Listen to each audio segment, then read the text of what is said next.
Stop trying to be liked. Every time you chase approval, you lose power. Every time you over-explain yourself, you signal weakness. Every time you react too fast, you hand control to someone else. Think about that for a moment. Every single time you need someone to validate your decision, you are leaking power. Every time you justify yourself to people who never asked for an explanation, you are making yourself smaller. Every time you let someone else's reaction dictate your next move, you are not the one driving. And most people do this constantly, without realizing it, without understanding what it costs them. They wonder why people walk over them. They wonder why they are not taken seriously. They wonder why the respect they work so hard to earn never quite arrives. And the answer is always the same. They have been giving it away. The most dangerous people you have ever met never fought for your respect. They did not ask for it either. They just had it. Automatically, effortlessly. That is not magic. That is not luck. That is a specific set of habits, mindsets, and disciplines built deliberately over time that create a presence so solid that respect is the only natural response to it. That is what we are building today, a ruthless, unshakable aura. Like this video, subscribe, and share it with someone who needs this. Let us begin. Type this in the comments right now and claim it as yours. I own my presence. Truth 1. Weak reactions destroy powerful men. Let me ask you something honest. Think about the last time someone said something that got under your skin. Maybe it was a rude comment. Maybe it was disrespect disguised as a joke. Maybe someone dismissed you in a meeting or talked over you like you were not even there. What did you do? Did you snap back? Did you get defensive? Did you go quiet but spend the next 3 hours replaying it in your head, getting angrier with every replay? Most people react. That is the problem. And that reaction costs them more than they realize. Your reaction is a window. The moment you show it, people see straight through to your insecurities. They see your pressure points. They see your triggers. They see exactly where to push to control you. And the moment someone knows how to control your emotions, they hold power over you. Not physically, emotionally. And emotional control is the most complete kind of power one person can have over another. Marcus Aurelius wrote something that completely changed the way I think about this. He said, "You have power over your mind, not outside events. Realize this, and you will find strength." Sit with that for a second. The event itself does not damage you. What damages you is the meaning you attach to it. That meaning becomes a story. The story drives the emotion drives the reaction, and the reaction, unfiltered, knee-jerk, impulsive, is what exposes the crack in your armor. It is a cycle, and powerful people break that cycle deliberately. Here is what the most respected, most feared, most admired people in any room do differently. They pause. They breathe once. They choose their response instead of having a reaction that chooses them. That pause is not weakness. That pause is the most powerful thing you can do in a charged moment, because everyone around you is watching. And what they see in that pause is someone who is in control of themselves, someone who cannot be rattled, someone who does not need to prove anything immediately. Think about a lion watching prey in the tall grass. It does not jump at every sound. It does not react to every movement. It stays low. It watches with full attention. It measures the situation. And when it decides to move, it moves with complete precision and full force. That is the energy you want, not the nervous dog that barks at everything, the lion that waits and then moves once. People who react immediately to every provocation look desperate. They look like they are always on edge, always defensive, always one comment away from losing it. And that kind of energy repels respect. The person who stays calm when everyone expects them to explode, That person commands a room without saying anything. Now here is the part most people miss. Controlling your reactions does not mean suppressing your feelings. It does not mean faking peace when you are furious. It does not mean acting like nothing bothers you. You are human. Things will bother you. People will disrespect you. Life will throw situations at you that are genuinely unfair and genuinely frustrating. But there is a massive difference between feeling something and broadcasting it. You can feel anger without becoming anger. You can feel hurt without performing hurt for an audience. That is emotional intelligence. And emotional intelligence is what separates people who get walked on from people who get respected. Here is a simple thing you can start doing today. When something irritates you, give yourself 3 seconds before you respond. That is all, 3 seconds. That gap is the difference between reaction and response. A reaction is automatic. A response is chosen. Do it consistently and something powerful happens. People try to get a rise out of you and they get nothing. They try to bait you into drama and you give them silence. And when you give people nothing, they become uncomfortable. They start to wonder what you are thinking. They start to question their own power over you. That shift in their head, that uncertainty, is exactly where your power lives. Your calm is your weapon. Start using it. There is one more layer to this that most people never consider. Controlling your reaction is also about what you do after the moment passes. Because some people learn to stay calm in the moment, but spend the next 24 hours stewing, venting to anyone who will listen, building a case in their head about how wrong the other person was. That is still a reaction. It is just delayed. Real emotional control means processing and releasing. Feel it, understand it, then put it down and move forward. Carrying old grievances into new situations is a weight that slows you down invisibly. It colors how you speak, how you show up, how you interact with people who have nothing to do with the original situation. The person with a truly ruthless aura does not carry old battles into new rooms. They deal with things cleanly and move on with full energy. That clean energy, uncluttered by old anger and unresolved hurt, is a large part of what makes their presence so powerful. Process fast, release completely, move forward fully. If you are done reacting and ready to respond from power, drop this in the comments. I respond from power, never from panic. Truth 2. Never let them see you sweat. There is a rule that cuts through every level of life. Business, leadership, relationships, competition. Never show the struggle publicly. This does not mean pretend life is easy. It does not mean fake a smile when everything is falling apart. It means you control what you put out into the world. You decide what people see. You decide what impression you leave.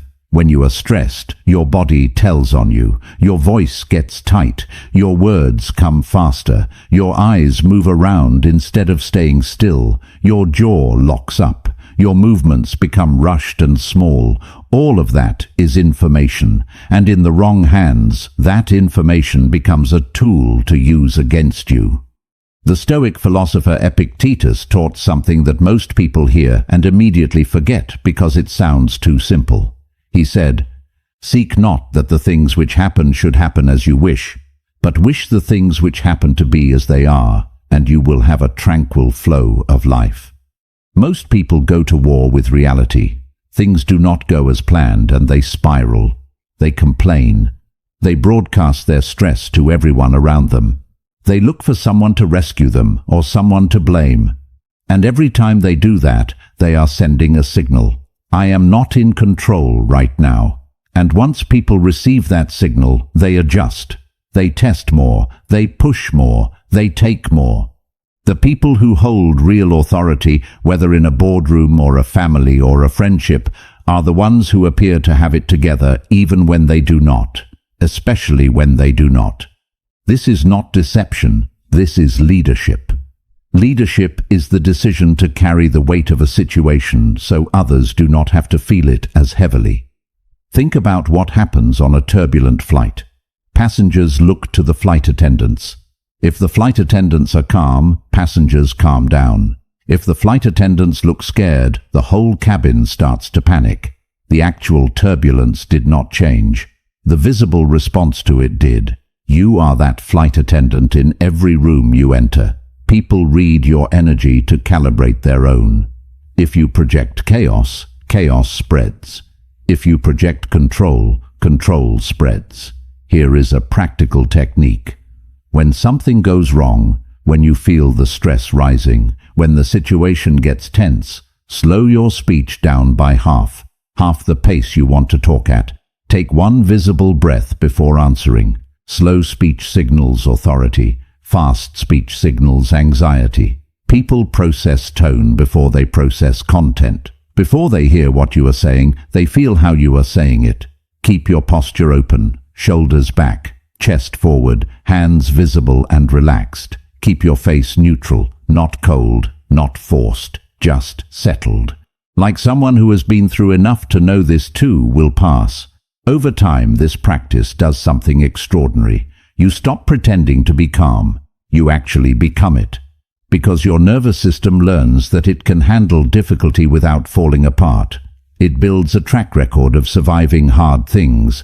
And that track record becomes a kind of inner confidence that nothing else can manufacture. People feel that kind of calm from across the room. They are drawn to it. They trust it. They defer to it. Because in a world where most people are one problem away from unraveling, someone who stays steady is rare.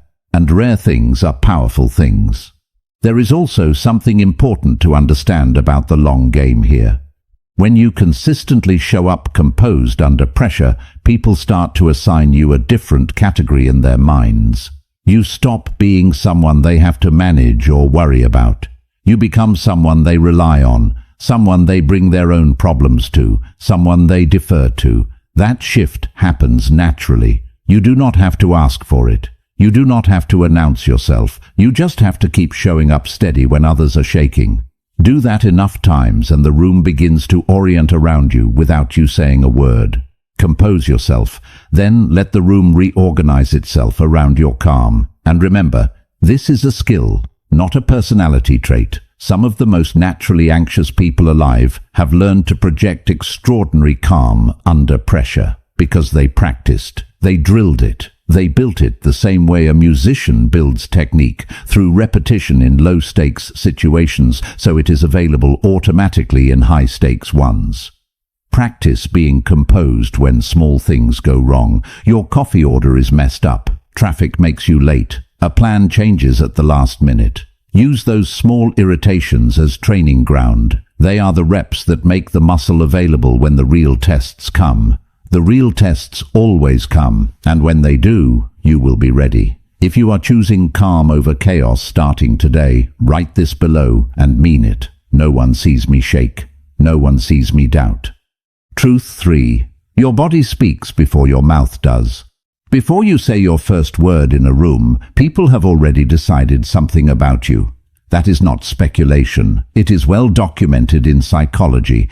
People form first impressions within seconds of seeing you, and the vast majority of that impression is not based on what you say. It is based on how you carry yourself, your posture, your walk, the speed of your movements, the steadiness of your eyes, the expression resting on your face when you think nobody is looking. All of it is communicating something right now. The question is what? Most people are accidentally broadcasting one of two things. Either they are nervous and unsure, which shows up as rounded shoulders, downward eyes, fast fidgety movements, and a general sense of wanting to take up as little space as possible. Or they are performing confidence, which comes across as stiff, exaggerated, and clearly manufactured. Neither one creates presence. Neither one builds an aura. The people who have genuine presence move through life differently. They do not rush. They do not shrink. They do not try to fill every silence with nervous energy. They take up their full space without apology. They hold eye contact like they have nothing to hide. They walk at a pace that says they know exactly where they are going, and they are comfortable taking their time getting there. Seneca wrote, "Retire into yourself as much as possible." What does that mean for the way you carry your body? It means your energy is contained. You are not leaking nervousness into every room. You are not performing for approval. You are simply present, rooted, still. There is a specific kind of stillness that powerful people carry. It is not passive. It is not lazy. It is controlled readiness, like something that does not need to move to prove it can move. Here is an exercise that will change how you see yourself. Stand in front of a full-length mirror and just watch. Watch how your shoulders sit. Watch what your face does when it is completely relaxed. Watch how you walk from one side of the room to the other. Most people are genuinely surprised when they do this, because we carry a mental image of ourselves that is often very different from how we actually look to others. If your shoulders are rolled forward, pull them back and down, not like a soldier, like someone proud of the body they live in. If your eye contact breaks too fast, practice holding it 1 full second longer than feels comfortable, not staring, just steady, confident, present. If you walk fast and rushed like you are late for everything, slow down. Take longer strides. Let your feet land with intention. Move like each step is a decision. If your resting face is tight and closed, relax your jaw deliberately. Let your expression settle into neutral, not forced happiness, not a frown. Just open and calm. These adjustments feel small. Their impact is not small.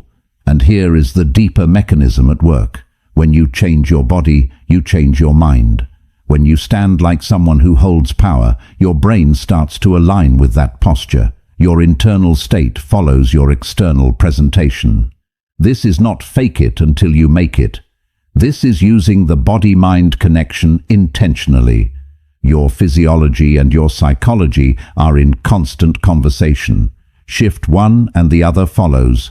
Build the physical presence first. The internal confidence will catch up faster than you think. There is one final thing about body language that almost nobody talks about. The way you treat your own space communicates your worth to others. When you shrink, when you fold into yourself, when you make yourself small to avoid taking up room, you are telling people around you that you do not fully believe you belong there. And people believe what you show them. If you show them someone who apologizes for existing in a room, they will treat you accordingly. If you show them someone who occupies their space with ease and without apology, they adjust. They make room. They accord you the gravity you project. Start now. Occupy your full space. Walk through every door like you were expected, because the truth is, you were expected. You have been building toward this. Every decision you make to show up more powerfully, to carry yourself with more intention, to communicate through your body that you belong exactly where you are. All of it is preparation for the version of yourself that the world has not fully seen yet. Give that version the physical expression it deserves. Stand tall. Move deliberately. Take up the space that is yours. And do it every day until it is no longer something you have to think about. Until it is simply who you are. Say this to yourself before you walk into any room today, then drop it in the comments. I let my body talk. Truth 4. Detachment is the ultimate form of dominance. This is the one that is going to challenge everything you have been taught. Here it is, plainly. The person who needs the outcome the least holds the most power in any situation. Take a moment with that. In a negotiation, the one who needs the deal more is already in a weaker position before a single word is exchanged. In a relationship, the one who cares more deeply while getting less in return always suffers more and gets respected less. In an interview, the candidate who is visibly desperate for the job almost always loses it to someone who walks in like they already have options. This is not cynical. This is how power actually functions between people. Neediness is repelling, not because people are deliberately cruel, though some are, but because neediness signals a lack of options, and people at every level, consciously or not, are drawn to those who appear to have choices, because options mean freedom, and freedom is power. Now here is the distinction that matters. Detachment is not the same as not caring. Detachment is not coldness. It is not indifference to life or to people. Detachment means caring deeply about your mission, your standards, your values, while releasing your grip on any single specific outcome. It means giving your full effort and then letting go of whether the result goes your way. Marcus Aurelius wrote, "The impediment to action advances action. What stands in the way becomes the way." When you are desperate for something, your judgment blurs. You make decisions from fear instead of clarity. You accept things that are beneath your standard because you are too afraid of losing the opportunity. You stay in situations that drain you because leaving feels too risky. But when you operate from genuine detachment, when you honestly believe that if this particular thing does not work, something better will come, you move through the world with a completely different energy. You are relaxed. You are clear-eyed. You are willing to walk away. And nothing communicates power more effectively than the willingness to walk away. People who can walk away from deals, from relationships, from situations that do not serve them, are the people who ultimately get the best deals, the best relationships, the best situations, because they do not accept less. And the world adjusts to meet people who hold their standard. So how do you build genuine detachment? Not the performed kind, the real kind. You build options. Genuine detachment requires genuine alternatives. If you only have one source of income, one relationship possibility, one opportunity in front of you, your desperation is real, and it will show. Build your skills so multiple doors open. Build your financial position so you do not have to take whatever is offered. Build a network so you always have somewhere to turn. You practice releasing outcomes. This means doing your best work with complete commitment and then genuinely letting go of the result. You control the input. The outcome is not fully yours to control. Accept that. Focus all your energy on the process and release the attachment to what it produces. You raise your minimum standard. Desperate people accept whatever comes. People with presence have requirements. They know what they will not tolerate, and they act on that knowledge. Every time you walk away from something that does not meet your standard, your sense of self-worth grows, and that growth shows in the way you carry yourself. Here is something that will challenge your thinking. Most people believe that needing things and people is a sign of depth, of how much they care.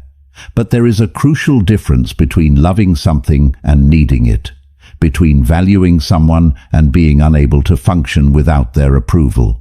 You can deeply love your work without needing every project to succeed. You can care about a relationship without losing yourself when it is uncertain. You can pursue a goal with full intensity without making your self-worth contingent on the result. That distinction, loving versus needing, is where detachment lives, and mastering it is one of the most quietly powerful things you will ever do. Detachment is a practice. The more you build it, the more genuinely free you become, and genuine freedom produces the kind of aura that people feel and cannot quite name. There is also a spiritual dimension to detachment that the Stoics understood deeply. When you stop needing things to go a specific way, you stop suffering when they do not. And when you stop suffering over things outside your control, you free up a massive amount of mental and emotional energy. That freed energy gets redirected into what you can actually affect: your work, your growth, your relationships, your discipline. This is the paradox. Detachment does not make you care less. It makes you perform better. Because you are no longer divided. You are not pouring half your energy into worrying about outcomes and the other half into the actual work. You give the work everything. And then you let go and see what comes. The most powerful version of yourself is the one that moves without desperation. that negotiates without need, that loves without losing themselves, that works without attachment to recognition, that gives without keeping score. Build that version deliberately.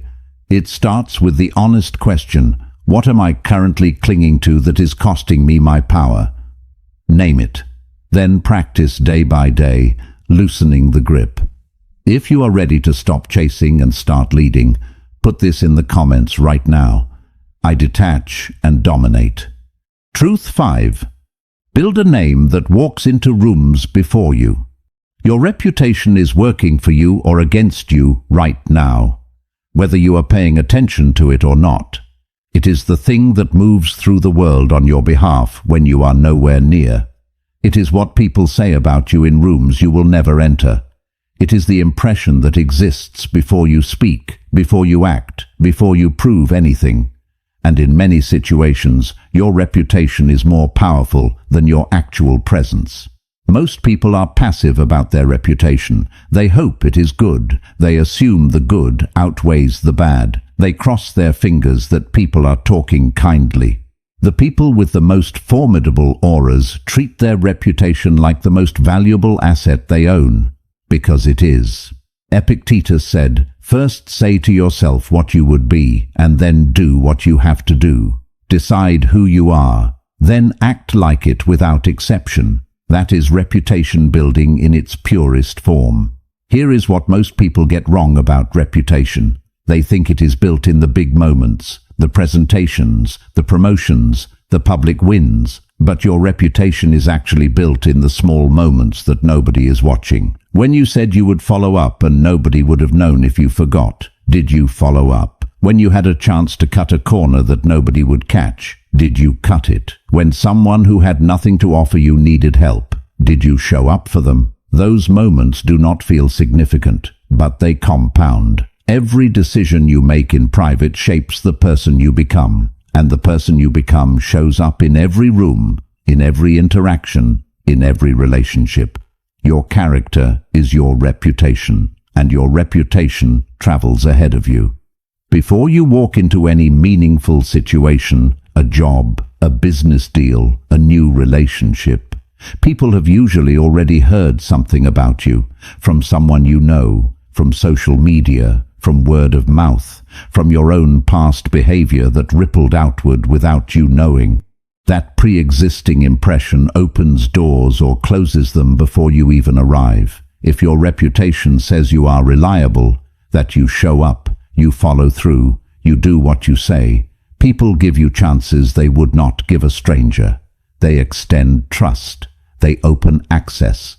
If your reputation says you are inconsistent, that you disappear when things get hard, that you talk more than you deliver, no amount of charm or charisma will fully overcome that. People remember, people talk, and the gap between what you claim to be and what you actually are eventually becomes visible to everyone. So build it deliberately, from today, not by marketing yourself loudly, by being someone worth talking about quietly. Be the person who does more than was asked. Be the person who arrives prepared. Be the person who takes responsibility when things go wrong instead of pointing fingers. Be the person who keeps confidences. Be the person who follows through on small things because you understand that small things reveal character. And guard your reputation aggressively. One public moment of dishonesty, one betrayal of trust, one significant inconsistency between your words and your actions can unravel years of careful building. People are slow to give trust and fast to withdraw it. The world will test your reputation regularly.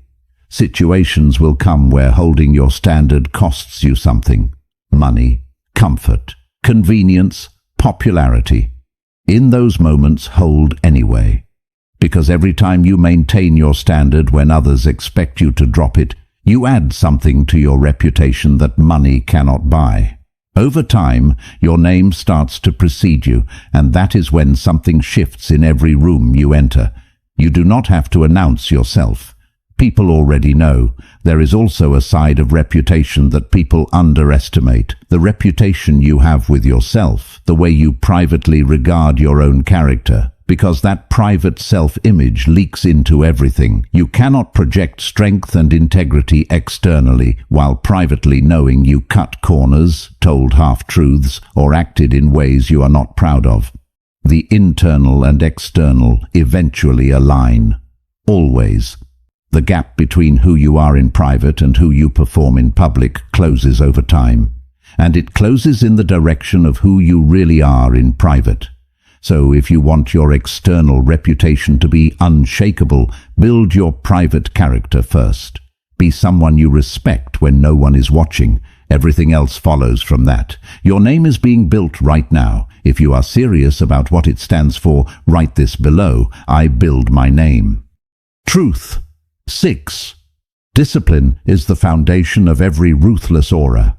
Everything we have covered until now is built on this. Discipline, not motivation. Motivation is a feeling, and feelings change. Not inspiration, which comes and goes with no predictable schedule. Not talent, which is inherited. Not luck, which cannot be controlled. Discipline. The decision to do the right thing regardless of how you feel about it today. Because here is the truth about aura that most people never hear. Aura is not a feeling. It is not something you were born with. It is not something that magically appears when conditions are right. Aura is the visible accumulation of invisible habits. It is what shows on the outside after sustained work on the inside. It is the residue of 100,000 small decisions made in private, to wake up, to show up, to push through, to keep going when stopping would have been easier. Marcus Aurelius, who was one of the most powerful men who ever lived, did not rely on his title to build his presence. He worked on himself daily. He wrote, "Confine yourself to the present." Discipline is always a present tense activity, not what you will do tomorrow, not what you did last month. What are you doing right now, today, this hour? Think about the most disciplined person you personally know, not a celebrity, someone in your actual life. What do they have that others do not? They keep promises to themselves. That is the whole thing. That is the complete difference. Most people are consistent promise breakers to themselves. They commit to waking up at 6 and hit snooze at 6:15. They commit to the gym and talk themselves out of it by afternoon. They commit to finishing a project and spend 4 hours doing everything except the project. Every one of those broken promises does something invisible but devastating. It chips away at your self-trust. And without self-trust, you cannot build an aura that other people trust, because people feel how you feel about yourself, not in the words you say, in the way you hold yourself, in the certainty or uncertainty in your voice, in how you respond when challenged, in whether your actions and your words match. When you have kept your commitments to yourself, when you have done the hard thing day after day without an audience, a quiet confidence develops that cannot be faked and cannot be bought. It is earned confidence, and earned confidence is the only kind that builds a real aura. Here is how to start building it. Pick one commitment, not 10. 1. Something small enough that you can actually do it every day, and significant enough that it requires genuine effort. Wake up at a fixed time every single day. Exercise for 20 minutes without exception. Read for 30 minutes. Write for 15. Meditate for 10. Whatever it is, one thing, daily, no negotiation. Then keep it. Not for a week, not until you feel better. Keep it as a non-negotiable part of who you are. Here is what that one sustained commitment does. First, it builds the actual discipline muscle. Every time you do it when you did not feel like it, the muscle gets stronger. Second, and more importantly, it builds internal proof. Evidence that you are someone who follows through. Evidence that stacks every single day. And when enough evidence has accumulated, when you have months of proof that you are someone who does not quit on themselves, something inside you shifts permanently. You carry yourself differently. You speak with a different kind of certainty. You hold your position more easily in difficult situations. Because you know something about yourself that most people do not know about themselves. You know you will not stop. You know that when things get hard, you keep going. You know that you have been through difficult days before, and you did not fall apart. That knowledge is the bedrock of every ruthless aura. Build it daily, protect it fiercely. Let no one and nothing take it from you. One more thing. Discipline is also about what you say no to. Every yes you give to something that does not serve your growth is a no to your own development. Every night you stay up too late when you committed to early mornings is a small betrayal. Every time you give your focused hours to distraction instead of to your most important work, you are choosing who not to become. Say no more. Protect your committed hours. Guard your energy like it is the fuel for the life you are trying to build. Because it is. The people who build the most powerful presence are almost always the people who have the strictest relationship with their own time and energy. They are not perfectionists. They miss days. They have failures. But they return, every time, without drama, without lengthy periods of self-pity. They simply return to the discipline and keep building. That return, that consistent return after every stumble, is the real measure of discipline. And the people watching can feel it even if they cannot articulate it. If discipline is the identity you are choosing from today, claim it in the comments. Discipline defines me. Truth 7. Decide who gets access to you. This rule might be the most important one in the entire video. Most people treat themselves like an open door, always available, always answering, always ready to drop everything when someone calls, saying yes to requests they should decline, giving their evenings, their weekends, their mental energy to whoever asks for it. And then they cannot understand why people do not value their time, why people do not respect their boundaries, why they feel drained and powerless even when they are working harder than anyone around them. Here is the answer. You have trained people to expect unlimited access to you. And things with unlimited access have no scarcity, and things with no scarcity have no perceived value. Your time is the rarest resource you have. Your focused energy is rare. Your undivided attention is rare, but only if you treat it that way. Seneca wrote, "It is not that I am brave, it is just that I am busy." The people with the most formidable auras, the ones who are universally respected, universally taken seriously, are deliberately inaccessible. Not to everyone, not all the time. But access to them is not automatic. It is not assumed. It is earned. You cannot reach them anytime you want. You cannot pull them into every conversation, every conflict, every drama that arises. They are selective, and that selectivity is not rudeness, it is self-respect. It communicates that their time and energy are worth something. When someone is always available, you start to take their presence for granted. You expect them to show up because they always do, and what is expected has no power. But when someone is selective, when their showing up means they chose to show up, their presence carries weight. Their attention feels like something given, not taken.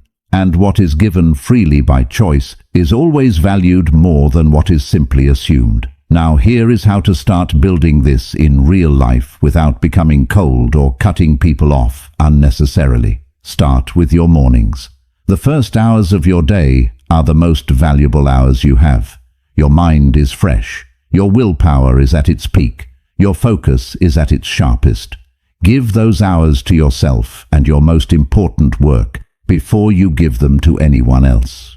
Do not start the day by checking messages. Do not start by responding to what other people need from you. Start by doing what you need to do for yourself. Then engage with the world. Next, look honestly at your relationships. Who in your life adds to you? Who consistently drains you? Who challenges you to grow? Who keeps you in the same small patterns? This is not about being cold or cutting people out carelessly. It is about being conscious, about recognizing that your energy is finite and where it goes matters. Invest deeply in the relationships that are genuinely reciprocal. Limit your energy in the ones that only take. This is not selfishness, it is sustainability. You cannot give from an empty cup, and you cannot build a powerful presence while constantly running empty. Then look at your emotional access. Who do you allow to affect your internal state? Whose opinion do you let live in your head?